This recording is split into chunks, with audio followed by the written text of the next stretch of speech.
KPCC president ഒരു തുറന്നു പറച്ചിൽ നടത്തുകയാണ്. അതും രണ്ടാം ഘട്ട പോളിംഗ് ബൂത്തിലേക്ക് പോകുന്നതിന് മുൻപ്. സത്യത്തിൽ ഇന്ന് കോൺഗ്രസ് പാർട്ടിക്ക് പുറത്തു നിൽക്കുന്ന ഒരു നേതാവും MLAയുമാണ് രാഹുൽ മാങ്കൂട്ടം. കോൺഗ്രസിലെ ഒരു നേതാവ് പോലും ഇന്ന് മാങ്കൂട്ടത്തിന് വേണ്ടി പരസ്യമായി വാദിക്കുകയോ സ്തുതി പാടുകയോ ചെയ്യാറില്ല. മുരളീധരനൊക്കെ ചോദിക്കുന്നത് ഏത് മാങ്കൂട്ടം എന്നാണ്. ഏറ്റവും അധികം മാങ്കൂട്ടത്തിനെതിരെ കടുത്ത ഭാഷ പ്രയോഗിച്ചത് പോലും മുരളീധരനും VD സതീശനുമാണ്. പുകഞ്ഞ കൊള്ളിയെ പുറത്താക്കാൻ ബ്രഹ്മാസ്ത്രം തന്നെ പ്രയോഗിക്കും എന്നായിരുന്നു മുരളീധരൻ പറഞ്ഞത്.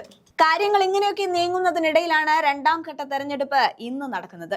എന്നാൽ അതിന് മുന്നോടിയായി രാഹുൽ മാങ്കൂട്ടത്തിലിന് ഇന്നലെ രണ്ടാമത്തെ കേസിലും കോടതി ജാമ്യം നൽകിയിരിക്കുകയാണ്. അതിന്റെ അടിസ്ഥാനത്തിൽ ഇന്ന് മാങ്കൂട്ടം പാലക്കാട് തന്റെ ആദ്യ വോട്ട് രേഖപ്പെടുത്താനായി എത്തുമെന്നുമൊക്കെ കേൾക്കുന്നുണ്ട്. അവിടെയാണ് സണ്ണി ജോസഫ് വലിയ ഒരു തുറന്നു പറച്ചിൽ പരാതിക്കാരിയുടെ പരാതിയെ കീറി മുറിച്ചുകൊണ്ട് ചോദിക്കുന്നതും ഒരു സംശയം പ്രകടിപ്പിക്കുന്നതും. അതായത് രാഹുൽ മാങ്കൂട്ടത്തിനെതിരെ ഉയർന്ന ബലാത്സംഗ പരാതിയിൽ സംശയം പ്രകടിപ്പിച്ച് KPCC അധ്യക്ഷൻ സണ്ണി ജോസഫ്.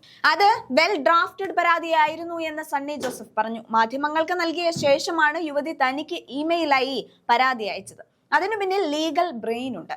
അതിന്റെ ഉദ്ദേശം അറിയാമെന്നും സണ്ണി ജോസഫ് പറഞ്ഞു. കണ്ണൂരിൽ മാധ്യമങ്ങളോടായിരുന്നു സണ്ണി ജോസഫിന്റെ പ്രതികരണം. ഇക്കഴിഞ്ഞ ഡിസംബർ 2-നായിരുന്നു രാഹുൽ മാങ്കൂട്ടത്തിനെതിരെ ബലാത്സംഗ പരാതി ഉയരുന്നത്.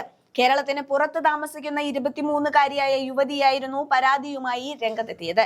KPCC അധ്യക്ഷൻ സണ്ണി ജോസഫ്, മുതിർന്ന കോൺഗ്രസ് നേതാക്കളായ രാഹുൽ ഗാന്ധി MP, പ്രിയങ്ക ഗാന്ധി MP എന്നിവർക്കായിരുന്നു യുവതി പരാതി നൽകിയത്. രാഹുലിനെതിരെ ഗുരുതര ആരോപണങ്ങളായിരുന്നു പരാതിയിൽ ഉന്നയിച്ചിരുന്നതും. വിവാഹ വാഗ്ദാനം ചെയ്ത് രാഹുൽ മാങ്കൂട്ടത്തിൽ പീഡിപ്പിച്ചതായി യുവതി ആരോപിച്ചിരുന്നു. എന്നാൽ രാഹുൽ മാങ്കൂട്ടത്തിനെതിരായ ബലാത്സംഗ പരാതിയിൽ സംശയമുണ്ടെന്ന് കോടതി. കേസിൽ രാഹുലിന് മുൻകൂർ ജാമ്യം നൽകിക്കൊണ്ടുള്ള തിരുവനന്തപുരം പ്രിൻസിപ്പൽ സെഷൻസ് കോടതി ഉത്തരവിന്റെ പകർപ്പിലാണ് ഇക്കാര്യം വ്യക്തമാക്കിയിരിക്കുന്നത്. പരാതി നൽകിയതിലെ കാലതാമസം ചൂണ്ടിക്കാട്ടിയ സെഷൻസ് കോടതി രാഹുൽ മാങ്കൂട്ടത്തിലിനെ കുറ്റകൃത്യവുമായി ബന്ധിപ്പിക്കാൻ പ്രഥമ ദൃഷ്ട്യാ കഴിഞ്ഞിട്ടില്ലെന്നും ചൂണ്ടിക്കാട്ടി. പരാതിയിലും മൊഴിയിലും വൈരുദ്ധ്യമുണ്ട്. അതുപോലെ രാഹുലിന് എതിരായ ആരോപണം ഗൗരവകരമാണ്. പോലീസിന് പരാതി നൽകാതെ KPCC പ്രസിഡന്റിന് പരാതി നൽകിയതും കോടതി ചൂണ്ടിക്കാട്ടിയിരുന്നു.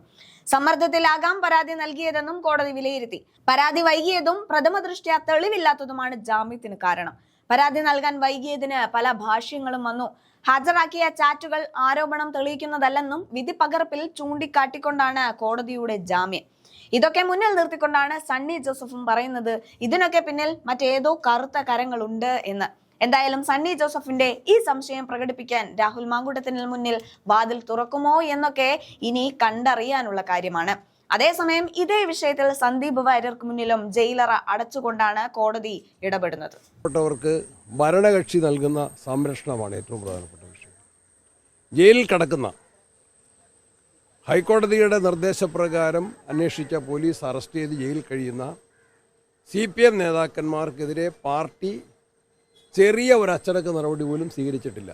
അവരെ സംരക്ഷണ കവചമൊരുക്കി അവരെ രക്ഷിക്കുകയാണ് ഗവൺമെൻറ്റും പാർട്ടിയും ചെയ്തുകൊണ്ടിരിക്കുന്നത്. കൂടുതൽ പ്രതികളുണ്ട്, ഉന്നതന്മാർ ഇനിയും വരേണ്ടതുണ്ട് എന്ന് ഹൈക്കോടതി വ്യക്തമായ പരാമർശനം നടത്തിയിട്ട് ആഴ്ചകൾ കഴിഞ്ഞിരിക്കുകയാണ്. ആ പ്രതികളിലേക്ക് എത്തിയിട്ടില്ല. തെരഞ്ഞെടുപ്പിനിടയിൽ അന്വേഷണം മരവിപ്പിച്ചിരിക്കുകയാണ്. നഷ്ടപ്പെട്ട കോടിക്കണക്കിന് രൂപയുടെ സ്വർണം തിരികെ പിടിക്കാനുള്ള നടപടിയും സ്വീകരിച്ചിട്ടില്ല. ജനങ്ങൾ ഇതിൽ വലിയ പ്രതിഷേധമുള്ളവരാണ്.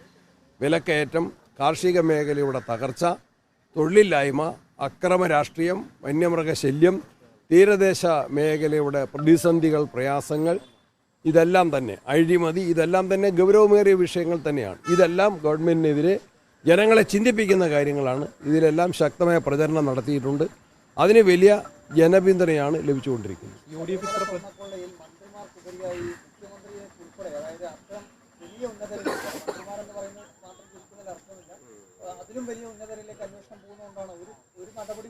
അത് ഹൈക്കോടതി തന്നെയാണ് അതിന് വ്യക്തമായ സൂചന നൽകിയത്. കൂടുതൽ ഉന്നതന്മാർ ഇതിൽ പ്രതികളാണ് എന്ന് കേരള ഹൈക്കോടതി പറയുന്നു. നമുക്കറിയാം, ജയിൽ കിടക്കുന്ന പത്മകുമാറിൻ്റെ സ്റ്റേറ്റ്മെൻറ്റിൽ മുൻ മന്ത്രി ഉണ്ട് എന്ന് മാധ്യമങ്ങൾ തന്നെയാണ് പറഞ്ഞത്. എന്നാൽ പിന്നീട് അദ്ദേഹത്തെ ചോദ്യം ചെയ്തിട്ടില്ല, ആ മുൻ മന്ത്രിയെ ചോദ്യം ചെയ്തിട്ടില്ല. പ്രതികളാക്കേണ്ടവരെ രക്ഷിക്കുന്ന കാര്യമാണ് ഇപ്പോൾ ഗവൺമെൻറ് ആലോചിക്കുന്നത്. പാർട്ടി നടപടി സ്വീകരിക്കാൻ ഭയപ്പെടുന്നത് പാർട്ടിക്കാരായ നേതാക്കന്മാർ ഉൾപ്പെട്ട അവരുടെ പേരിൽ, പ്രതികളുടെ പേരിൽ, നിലവിൽ പ്രതികളാക്കപ്പെട്ടവരുടെ പേരിൽ നടപടിയെടുത്താൽ അവർ കൂടുതൽ കാര്യങ്ങൾ വെളിച്ചത്ത് പറയും.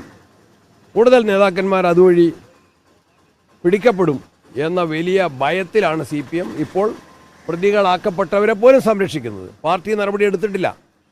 അത് വളരെ ഗൗരവത്തിൽ കാണുന്ന വിഷയം തന്നെയാണ്. ജനങ്ങൾക്കതിൽ പ്രതിഷേധവും ഉത്കണ്ഠയുണ്ട്. UDF വലിയ പ്രചാരണം നടത്തി തെരഞ്ഞെടുപ്പ് നേരിട്ട് രണ്ടാം ഘട്ടത്തിൽ തൊട്ട് മുൻപാണ് ഈ ശശി തരൂരിന്റെ വീർ സവർക്കർ അവാർഡും ഒപ്പം തന്നെ നടിയാക്രമിച്ച കേസിൽ UDF കൺവീനറുടെ ഭാഗത്തുനിന്ന് പ്രസ്ഥാനം ഇത് ഏതെങ്കിലും രീതിയിൽ പ്രതിരോധത്തിലാക്കി അത് രണ്ടും അവർ തന്നെ ക്ലാരിഫൈ ചെയ്തിട്ടുണ്ട്.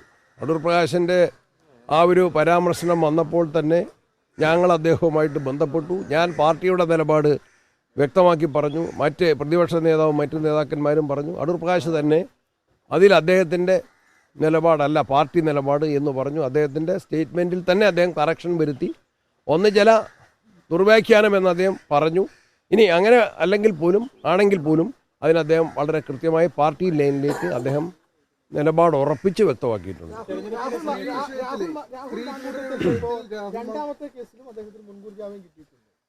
അത് ഞങ്ങൾ നേരത്തെ തന്നെ പറഞ്ഞിട്ടുണ്ട്. നിയമത്തിൻ്റെ വഴിക്ക് പോകും.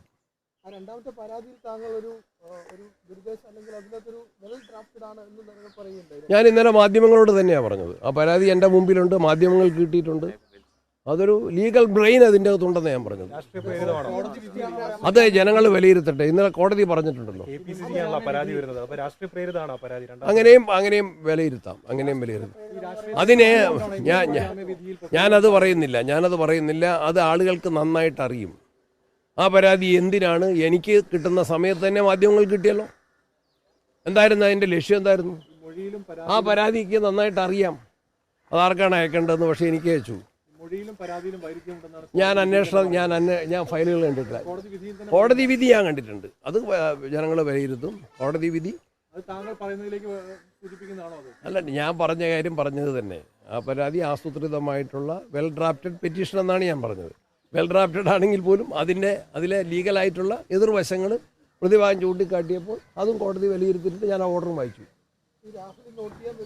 അതെനിക്കറിയില്ല. ഞാൻ അദ്ദേഹത്തിൻ്റെ ഞാൻ ഇന്നലത്തെ കണ്ണൂരിലെ വാർത്താ സമ്മേളനത്തിലും പറഞ്ഞു, കണ്ണൂരിൽ നിന്നാണ് കൂടുതൽ ആളുകൾ ഹൈക്കോടതിയിൽ പോയി സംരക്ഷണം ആവശ്യപ്പെടുന്നത്. കണ്ണൂരിലാണ് പ്രശ്ന സാധ്യത ബൂത്തുകൾ ഏറെയുള്ളത്. എന്താണത്? കേരള ഹൈക്കോടതി പറഞ്ഞത് ഇവിടുത്തെ ഭരണാധികാരികളുടെയും CPM നേതാക്കന്മാരുടെയും കണ്ണു തുറപ്പിക്കണം. ആശങ്കയിലാണ് ജനങ്ങൾ. സ്വതന്ത്രമായിട്ട് വോട്ട് ചെയ്യാൻ സാധിക്കുമോ? സ്ഥാനാർത്ഥികൾ തന്നെ ഹൈക്കോടതി പോവുകയാണ്. എത്രയോ ചെലവേറിയതാണ് ഒരു ഹൈക്കോടതിയിൽ ഒരു റിട്ട് പെറ്റീഷൻ ഫയൽ ചെയ്യണമെങ്കിൽ. എത്രയോ സമയമെടുക്കും. സ്ഥാനാർത്ഥികൾ തന്നെ നേരിട്ട് പോവുകയാണ്, വക്കീലന്മാരെ ഏൽപ്പിക്കുകയാണ്. അവർ വിധിയുമായിട്ട് പോലീസിനെ കാണുകയാണ്, തെരഞ്ഞെടുപ്പ് ഉദ്യോഗസ്ഥന്മാരെ കാണുക. നീതിക്ക് വേണ്ടിയാണ്. ജനാധിപത്യ പ്രക്രിയയിലെ പരമപ്രധാനമാണ് തെരഞ്ഞെടുപ്പ്. ആ തെരഞ്ഞെടുപ്പ് നീതിപൂർവമാകാൻ, ഒരാൾക്കൊരു വോട്ട് ചെയ്യാൻ, ഒരാൾ ഒരു വോട്ട് മാത്രം ചെയ്യാൻ, കള്ളവോട്ടുകൾ തടയാൻ, അക്രമങ്ങൾ തടയാൻ സംവിധാനങ്ങൾക്ക് സാധിക്കണം, അധികാരികൾക്ക് സാധിക്കണം, പോലീസിന് സാധിക്കണം, തെരഞ്ഞെടുപ്പ് ഉദ്യോഗസ്ഥന്മാർക്ക് സാധിക്കണം. അത് ഞങ്ങൾ ആവർത്തിച്ച് ആവശ്യപ്പെടുകയാണ്. അക്കാര്യത്തിൽ കണ്ണൂരിൽ ഞങ്ങൾക്ക് ആശങ്കയുണ്ട്. അതുകൊണ്ടാണ് ഇത്രയേറെ പരാതി ഹൈക്കോടതിയിൽ പോയത്. ബെഞ്ച് ഓഫ് പെറ്റീഷൻസ് എന്നാണ് ഹൈക്കോടതി പറഞ്ഞത്. ഹർജികളുടെ ഒരു വലിയ ബണ്ടില് തന്നെയാണ്, കെട്ട് തന്നെയാണ് ഹൈക്കോടതി മുമ്പിലെത്തിയത്. അതിലെല്ലാം വ്യക്തമായ തീർപ്പ് കൽപ്പിച്ചിട്ടുണ്ട്. ആ വിധി, ഹൈക്കോടതി ഉത്തരവ് പാലിക്കപ്പെടുമെന്ന് ഞാൻ കരുതുകയാണ്. പാലിക്കപ്പെടണമെന്ന് ആവശ്യപ്പെടുകയാണ്.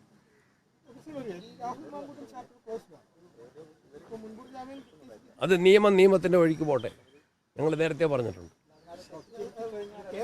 അതൊക്കെ ഇപ്പോൾ ആലോചിക്കേണ്ട കാര്യമല്ല. വൻ വിജയമാണ്. ജനകീയ മുന്നേറ്റം സർക്കാരിനെതിരെ ഉണ്ടാകും. പാർലമെൻറ്റ് ഇലക്ഷൻ്റെ ഒരു ആവർത്തനമായിരിക്കും. Thank you all. വീട്ടിൽ വന്നാൽ ചായരാ.